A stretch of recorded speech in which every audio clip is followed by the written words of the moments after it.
Lionel স্কালোনির দলকে সমীহ করেন মিশর কোচ হোসাম হাসান। তবে এই দলকে মোটেও অজেয় মনে করেন না তিনি। বিশ্ব চ্যাম্পিয়নদের বিপক্ষে শেষ 16য় নিজের দলেরও সমান সম্ভাবনা দেখেন হাসান।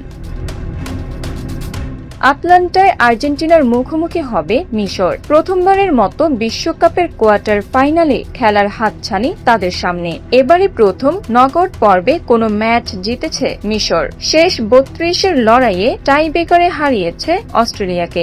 দলটির কোচ বলেন, খেলোয়াড় হিসেবে অনেক কিছু অর্জন করেছি, কোচ হিসেবে আরো বেশি কিছু অর্জন করতে পেরে আমি খুশি। মেসিদের নিয়ে মিশর কোচ বলেন, আর্জেন্টিনা দারুণ একটি দল এবং তারা শিরোপাধারী। তবে ফুটবলে কোনো কিছুই অসম্ভব নয়। আমরা জানি কোনো দলের জন্যই সহজ ম্যাচ হবে না। আমরা আর্জেন্টিনাকে সম্মান করি, কিন্তু আমরা ওদের ভয় পাই না। Bangla affairs news desk.